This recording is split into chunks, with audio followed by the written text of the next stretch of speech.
guys, this is Fairy Tita and welcome to the first episode of Q&A with Fairy Tita. So if you remember guys, nag-post ako sa Facebook, nag-shoutout ako sa inyo ng mga questions na gusto nyong tanong kay Fairy Tita para masagot ko sa aking Q&A vlog. So, tatry ko siyang sagutin isa-isa today sa ating first episode ng Q&A with Fairy Tita. So, ang first question ay galing kay Ate Baby Lacson. Bakit daw yung mga kadi ang naisip kong tulungan? Okay, so, ang history kasi niyan guys, ng Fairy Tita Caddy Fund, syempre guys, na sobra ako naglalaro at ang parati ko naman kasama ay yung mga walang ang mga kadis ko na sobrang mga marites, na ang daming mga chismis na nasasabi sa akin at nagkikwentuhan kami ng mga buhay-buhay namin. So, nalaman ko guys, na naglalaro ako na hindi sila swelduhan monthly.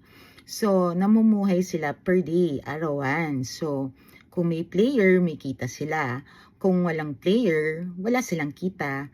So, minsan nababanggit nga nila na merong mga players na ang sungit na, tas ang konti pa mag-tip. Kasi yun lang yung magkikitain nila for that day. So, nung na-realize ko yun guys, na-touch ako.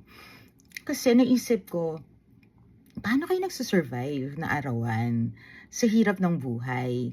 Diba? Na, and then merong mangyayari na may magkakasakit or yung may aksidente, saan kayo nakakakuha ng panggastos nyo, 'di ba? Dahil hindi rin kayo sigurado na meron kayong kita per day eh. So, nung nalaman ko yun guys, dun ako parang na dun ko naisip na dapat kong tulungan tong mga to in my own way. So, dun ko naisip yung na maglaro ako na may purpose. Kasi,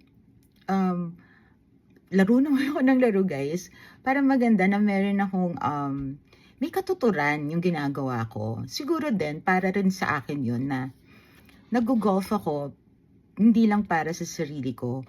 Meron pala tong mas magandang purpose yung ginagawa ko. So naisip ko tuloy yung Fairy Tita Caddy Fund na for every par and birdie na magagawa ko at ng mga flightmates ko, nagdo-donate kami ng 100 pesos sa Fairy Tita Caddy Fund. And then naisip namin na every 5,000, pipili kami ng caddy beneficiary na meron talagang real need sa buhay. At yun ang aming bibigyan or dodonitan ng 5,000. So, doon yung, yun yung rason kung bakit nag-start yung Fairy Tita Caddy Fund and bakit din sila yung gusto kong unang tulungan. Kasi sila din yung parati kong kasama, sila din yung parati kong, minsan utang sila, di ba? So parang ako, sa akin doon ko na-realize na, bakit hindi ako maglaro? Total, i-challenge ko yung sarili ko. Diba, to do a par and birdie. May makakapuntahan naman na na maayos tong ginagawa kong paglalaro. So doon ko naisip yung Fairy Tita Caddy Fund. Tapos yung next question naman ay bakit ba daw ako nagvo-vlog? Sino ba nagtanong ito? Wait guys ha. Bakit ako nagvo-vlog? Question siya ni Princess Monica Katapan Beza. Basa pala. So, bakit ko daw pinili yung pag-vlog? So, first of all, yung totoo guys, aksidente tong pag-vlog ko. So, talaga, ang unang rason kung ba't ako nag-video ng mga shots ko was for personal reasons, guys. Kasi, gusto kong makita yung shots ko, yung swing ko, para after kong maglaro, check ko sa bahay, aaralin ko kung ano mali ko, makorek ko sa next game ko. Kaya lang guys, yung ginawa ko kasi, in-upload ko siya sa Instagram ko. Kasi, yun yung digital album ko. So, Instagram lang yung meron ako noon. Wala akong Facebook. Wala akong TikTok noon. So, eventually guys, sa sobra kong kaka-upload, nag-upload pa ako nun guys, wala pa yung Fairy Tita kong IG. It was my personal account. Naghalat yung mga friends ko dahil na-flood ko yung feed nila ng puro golf. So yung pamangkin ko guys, isalingkit sa yung daughter ko, sinuggest nila sa akin, why don't I make daw a separate account separate IG account na for my golf, my golf shots or my golf videos. So, doon nabuo guys yung Fairy Tita na IG account. And then, so, ganun lang, nag-start lang ako na nagpo-post-post ako doon. Pero, it was just really for my personal, para lang sa akin guys. Pero, public yon. So, kasi hindi ko naman naisip na may manonood. So, wala lang, post lang kami ng post doon. And then, hindi ko na malayan guys, nung one time naglalaro kami, may isang teenager na parang sumigaw ng tita. So una sa lahat guys, kala namin, nung sumigaw siyang tita, anak siya ng isa naming friend. Pero guys, ang hindi namin alam, tas sumigaw siya ulit na, I'm your big fan, Fairy Tita. Nung sinabi niya yun guys, dun ko na-realize na, OMG, may nanonood pala dun sa Fairy Tita na account. So, after nun, guys, doon ako mas naging conscious na, ay, may nanonood pala. So, my gosh, so hindi lang to na pang personal ko kasi may mga nanonood. And apparently, guys, nagugustuhan ng mga tao yung napapanood nila. So, and then I was invited to the GolfCon 2025, which was a big surprise to me kasi yun yung first time publicly na lumabas si Fairy Tita. And then after that, guys, napansin ko na ang dami na nakakakilala sa akin pag nasa golf course ako. Tapos sasabihin nila na, I like your content, I love watching you. And then, yung sobra kong kina-shock, guys, I was receiving messages from people na I didn't know na telling me that they were inspired to take up the sport of golf because they were inspired by watching Fairy Tita. So, nung nalaman ko yun guys, parang naging parang yung for me, parang yung Fairy Tita, hindi na lang siya pang personal ko. Parang nagkaroon bigla ng purpose yung mga pinagagawa ko na nakaka-inspire pala ng tao yung mga ginagawa ko. So, doon ko na-realize guys na ito palang Fairy Tita account ko, and then I started the vlog. Hindi siya, parang inspiring pala siya. Saka parang nagkaroon ng purpose ngayon yung aking passion for golf. Na hindi lang siya just to play golf, but to influence and inspire people to be happy, or to do whatever they feel passionate about. So, not just limited to golf, guys, diba? So, yung mga ganong messages, guys, yun yung talagang nag-inspire sa akin to continue to do what I do.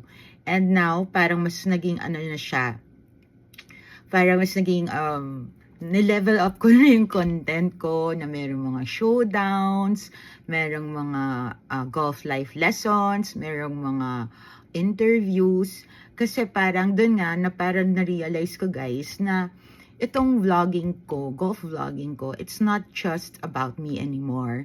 It's about using my platform that I was given the privilege of having by God, na to use that platform as a way to be able to do good or to influence people in a good way.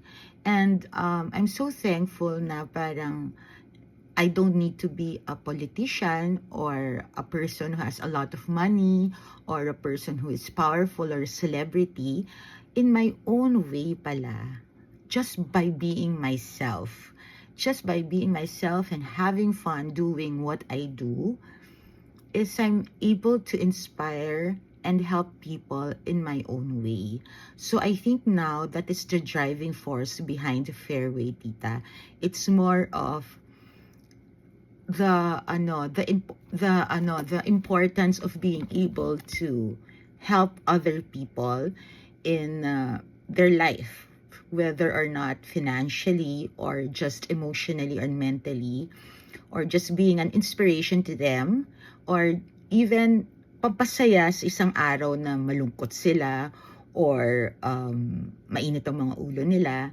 So yun yung reason now, the reason why I continue to vlog and continue to enjoy what I do, because it's not anymore just playing golf for me, but it is playing something I love and which helps me for my therapy. But more importantly, I'm very passionate about it, and I'm passionately sharing it to other people so that other people may be inspired to also embrace their life and whatever passion they have, whatever passion they have in life. So that's it. That's the reason why I continue now to do vlogs. Okay, may isang nagtanong, si Fen Bandoy, nagtanong siya, kung bakit daw ba madami akong caddies. Okay guys, so, ang history ng mga caddies na to ay, actually guys, so, nag-start ako naman na ang caddy ko lang ay isa. Okay, and an umbrella girl. And then, nung nag-start ako mag-video ng mga shots ko, kumuha pa ako ng isang caddy para mag-video sa akin. So, naging 3 na sila, guys. And then, afterwards kasi, guys, yung caddy ko, primary caddy ko, marami siyang mga batang kinakadihan kasi June golfer caddy nga siya. So, may mga times na may mga tournaments sila, wala siya, tapos maglalaro ako. So, naisip namin na mag-train ng ibang caddy para magsa-substitute sa kanya para pag wala siya. So, kaya dumagdag yung mga caddies ko. Tapos, guys, minsan kasi like, lalapit sa akin yung mga caddy na, ma'am, pwede ba nating isama si ganito? Kasi kulang siya sa pera, meron siyang bagong anak, so ganyan. So, naaawa naman ako guys. So parang ako, sige, isama ko na siya. So eventually guys, dumami na sila ng dumami. Na naging barangay charity na sila ngayon. Yan ang aking I jokingly refer to them as barangay charity. But, so yun yung rason guys. No? It's not more of, kasi may mga iba nagsasabi na nagyayabang ako na ang dami kong caddies. Actually guys, that's the farthest from the truth. In fact, guys, ang dami kong binabayaran dahil nga puro sila mga charity ko. So, hindi siya para magyabang. Dahil una sa lahat, ba't naman ako magyayabang, di ba? So, parang ako, nag-start lang ako kasi na kumuha ng mga ganong caddies kasi nawa nga ako na wala silang player. Tapos, guys, ang saya din kasi pag nasa flight kami, magulo kami. So, parang yung hindi mo mamamalayan yung oras, hindi ka rin masyadong serious sa paglalaro. So, and parang guys, ngayon kasi parang makikita mo sa kanila na hindi lang siguro dahil sa binabayaran ko sila, more on also dahil parang ang turing ko na sa kanila is parang kaibigan at kapamilya sa fairway. Actually, sinasabi ko, pag nasa fairway, isa sila sa kapamilya ko. So, nag-enjoy kami. Tapos pag may mga problema sila, may problema ako. At least alam mong nandun sila. So, yun yung primary reason ko ba't madami akong caddies. Isa silang barangay charity. Dahil alam ko, nakakaawa naman yung mga caddies, diba? Kung pwede ko kadalhin silang lahat, kaya syempre, diba? Limited ang budget ni Fairy Tita. But, kaya rin ako nagsa-special guest minsan ng caddy, guys. Kasi, minsan, may mga caddies na may kulang, parang may pinagdadaanan, so parang kulang ng for this day, so parang pinapaalam sa akin ng mga Team Fairy Tita kung pwede nating i-guess, pwede ko i-guess. So, doon din nag-start guys yung meron akong special guest caddy na sinasama. So, isa yun sa mga reasons. So, yun yung reason. Hindi siya dahil guys gusto ko magmayabang. Actually, farthest from the truth yun guys, no? The next question is what inspired you to vlog? So I started ngayon the vlog ko for my personal satisfaction, parang to correct my swing. Then it converted to nakaka-inspire pala tayo ng tao. So yun yung driving force talaga guys, motivation ko para to continue my vlog. Enjoy mo pa ba yung pag-vlog? At bakit parang despite yung katayuan ko daw sa buhay, bakit ko na isip na mag-vlog. So, una sa lahat, yung sinabi ko nga na parang by accident siya, and then eventually, nagkaroon ng purpose yung pagva-vlog ko. So, yun yung reason why tinutuloy ko yung pagva-vlog ko ngayon. And super na-enjoy ko siya, guys, kasi alam niyo yung iba yung feeling na may ginagawa kayong bagay na gustong-gusto ninyo, tapos bukod sa gustong-gusto niyo siya, nakakatulong pa kayo sa ibang tao. Ganun yung feeling ko sa pag-vlog ko. Kaya sobra akong excited na maglaro, na excited ako mag-vlog, kasi alam ko na mayroong makakakita at makakakita ng vlog ko na mai-inspire or may matutulungan ako just by vlogging. So, that's one of the reason. Isang tanong pa ni Fen Bandoy, paano daw ako natutong mag-opalite? So guys, dahil doon sa opalite dance challenge ni Fairy Tita. Guys, kasi itong mga kadis na to, diba? Sobrang ang hihilig. Actually, ako rin naman guys, kasi up until now guys, ako yung nag-upload, ako nag-edit ng mga videos na nakikita ninyo sa lahat ng social media platforms ng Fairy Tita. So sa sobrang kaka-upload ko at alam ko yung mga trending na mga sayaw. And isa nga dun sa mga sayaw na nakita ko nagtitrend ay ang opalite dance.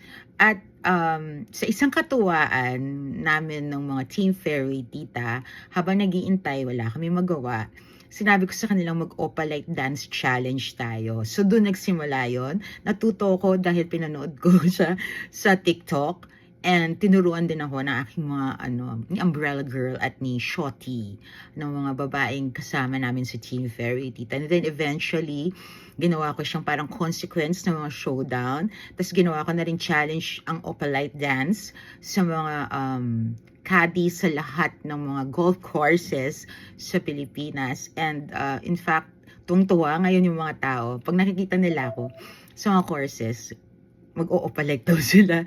So, nakakatuwa guys na naging ganun na siya, na parang na sumama na rin sa mga kalokohan ko ng mga tao, no? So, kasi good vibes lang naman. So, that's the reason, so, yan yung kung paano ako natutong mag-opalite. So, abangan nyo guys, kung ano yung next trending, yun ang gagawin natin. So, na dance showdown ni Fairy Tita. Nanong ni Geneva Tumambiene, kung kamusta ang buhay vlogger ni Fairy Tita. Actually, nung una guys, hindi ako sanay na vlogger, na tinatawag yung sarili kong vlogger. Kasi parang hindi ako conscious na nagvo-vlog ako. So kasi nga hindi ko naman, parang na-realize ko lang na may nanonood pala ng mga pinagagawa ko. Nung meron nagsabi sa akin, pero kung hindi ako nasabihan guys, hindi ko iisipin na may nanonood. So, nung na-realize ko at nung meron na nakakakilala sa akin, hindi pa rin ako guys kapaniwala na may nanonood talaga ng mga vlogs ko. So, up until now, minsan guys, kapag may mga lumalapit, magpapapicture sa akin, parang nakasmile ako guys, kasi parang at the back of my mind, hindi ko pa rin mapaniwalaan na may nanonood at may nag-enjoy at vlogger na pala ang tawag sa akin ngayon. So, sobra akong enjoy guys sa pag-vlog, kasi sobra siyang different sa talagang trabaho ko, which is being a lawyer, na sobrang seryoso, professional. Ito guys is sobrang extreme, 'di ba? So, pero to guys, kasi yung pag-vlog, ito yung talagang malapit sa personality ko. Kasi, ito talaga guys, kung what you see in my vlogs that's the real me. 'Di ba? So, kung ano yung kinagusto nyo dun na maingay, ganyan, that's the real me. So, parang walang distinction between Fairy Tita and the real me. So, sobra akong enjoy guys. Mas lalo pa ako nag-enjoy nung nalaman ko guys na yun nga, may mga nai-inspire, merong mga natutulungan si Fairy Tita. So parang sobra-sobra kong tuwa na naging golf vlogger ako, na hindi ko maisip na itong paglalaro ko ng golf Ang ending niya, yun na lang guys. Ang ending niya ay magiging golf vlogger ako. So, so yun yung aking feelings about that na golf vlogger. So, sobra ko siya na-enjoy guys kasi ang dami ko nakikilalang mga tao, ang dami ko rin na mga napupuntahan din, saka marami akong nagagawa because of my vlogging. And so, ano siya sa akin, parang welcome welcome na bagay sa buhay ko. Parang pang-balance siya dun sa trabaho ko na lawyer. So parang ito, meron akong, I look forward to doing this na very light naman and nakakatanggal ng stress dun sa aking stressful na life as a lawyer. Meron nakakaloka nagtanong dito, guys. Meron ba dong boyfriend si Fiery Tita? OMG, guys. Okay guys, so mga di nakakakilala pa sa akin, guys, si Fairy Tita ay happily married with a daughter, a beautiful daughter. It's just that guys, hindi ko sila masyadong pinag-uusapan sa vlogs ko kasi gusto ko ma-maintain na yung Fairy Tita vlogs ko will be just about purely golf, no? Minsan makikita niyo yung asawa ko will be joining me in my golf vlogs, but yung daughter ko hindi namin pinapakita talaga siya sa vlogs kasi I wanted to respect their privacy din sa buhay, diba? And yung Fairway Tita naman is more concentrated on my golf journey. So, gusto ko magkaroon ng parang boundaries naman din yung mga napapakita ko sa inyo, which is limited dun sa aking mga golf journey ko, diba? And so, yung mga private matters like my family, ganyan, hindi ko yan masyadong dinidiscuss or pinapalabas dun sa public account kong Fairy Tita. So, answer the question. So, wala po akong boyfriend, pero marami po ako nakikitang cute na boys sa Fairway. But, ano ko lang po yun, tita joke ko yun, no? Wala pong yun, malice. Dahil, pang general patronage po si Fairy Tito. Wala po siyang boyfriend. Meron po siyang asawa. And, yun lang. Pag nagloloko ako na naghanap ako ng cute boys, wala lang po yun. Parang lang yun eh. Parang nakatuwaan lang namin yun pag nasa ferry kami ng mga kaibigan ko. So, ating mga first questions dito sa ating Q&A with Fairy Tita. There will be an episode 2. So, guys, if you want to ask Fairy Tita any questions, you can just DM me sa Facebook, Instagram, TikTok, and YouTube. DM me your questions and I will try to answer them in our next episode of Q&A with Fairy Tita. So guys, I'll see you at the fairway.